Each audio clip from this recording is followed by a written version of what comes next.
جس طرح ڈھال آپ کر دیتے ہیں جنگ میں برستے ہوئے تیروں کے سامنے،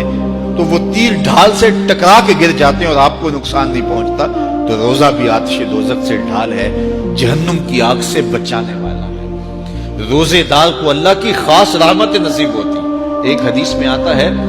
کہ روزے دار کو دو خوشیاں نصیب ہوتی ہیں۔ ایک خوشی اسے تب ملتی ہے جب وہ روزہ کھولتا ہے، جب سارے دن کی بھوک اور پیاس کاٹنے کے بعد شام کے لمحے ہوتے ہیں اور پھر روزہ منزل تک پہنچتا ہے، تو کس مسرت اور خوشی اور سرشاری کے عالم میں روزہ دار ہوتا ہے کہ شکر ہے کہ اتنی لمبی اور اتنی سخت گرمی کے ماحول کی شدت کے باوجود اللہ تعالیٰ نے مجھے روب منزل کیا، تو اس وقت ایک احساس اس کے ساتھ جڑا ہوتا ہے، اور پھر جب وہ ٹھنڈا اور میٹھا مشروب اپنے کام و دہن میں ٹپکاتا ہے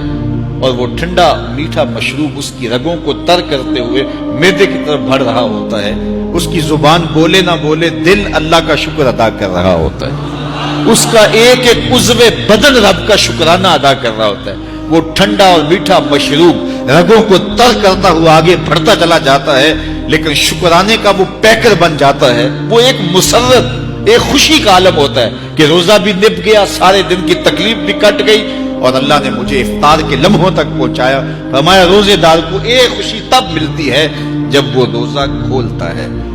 وَفَرْحَةٌ عِنْدَ لِقَاءِ رَبِّهِ، اور دوسری خوشی روزہ دار کو تب ملے گی جب روزے کے صلے میں اللہ اپنا دیدار عطا فرمائے۔ بنی آدم کے جتنے بھی عمل ہیں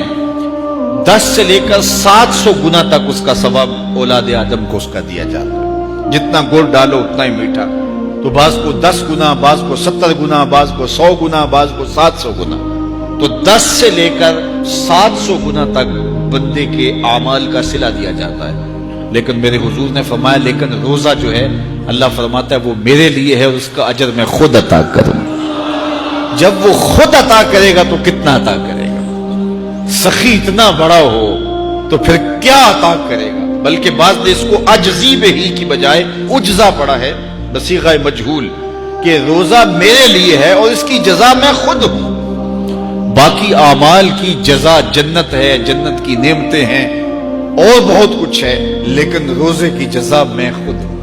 اور جس کو وہ خود مل گیا پھر جنت بھی مل گئی، جنت والا جو مل گیا پھر جنت بھی مل گئی، جنت کی نعمتیں بھی مل گئیں۔ تو روزہ اللہ کی خوشنودی کا ذریعہ ہے، اس کی رضا کا ذریعہ ہے، تو خوش نصیب لوگ روزے کی برکتیں حاصل کرتے ہیں۔ اور ایک روایت میں آتا ہے جب رمضان المبارک کا آغاز ہوتا ہے اللہ اہل ایمان کو، اپنے بندوں کو محبت کی نظر سے دیکھتا ہے، اور اللہ جس کو محبت کی نظر سے دیکھ لے پھر اسے کبھی عذاب نہیں دے گا۔ اللہ اکبر۔ تو یہ روزہ دار کے لیے اللہ کی کرم نوازیاں ہیں، اللہ کی رحمتوں کے اجالے ہیں جو اس کے اوپر برستے ہیں۔ تو میں اور آپ اس ماہ انور کو، اس ماہ نور کو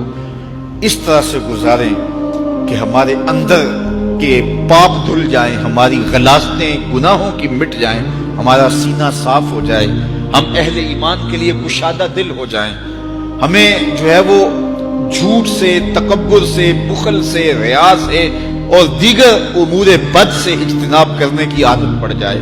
روزہ جو سکھانا چاہتا ہے ہم وہ اس سے سیکھ لیں، اور روزے کی برکات ضبط نفس کی صورت میں ہمیں نصیب ہو جائیں، تو ہم روزے کے بعد بھی، ماہ صیام کے گزرنے کے بعد بھی ایک نئی زندگی لے کر، ایک تازگی لے کر، ایک نور و روشنی لے کر کے جو ہے وہ معاشرے کے، اسلامی معاشرت کے ایک اہم فرد کی صورت کے اندر جو ہے وہ سامنے آئے۔ تو اللہ اس ماہ صیام کی برکتیں ہمیں نصیب فرمائے۔ ہر سال مہینہ آتا ہے، گزر جاتا ہے، ہم پورا مہینہ بھوک کاٹتے ہیں اور پھر وہاں کے وہاں ہی کھڑے رہتے ہیں، تو پھر ہمیں سوچنا چاہیے، لیکن اگر تبدیلی آتی ہے تو پھر شکریہ ادا کرنا چاہیے۔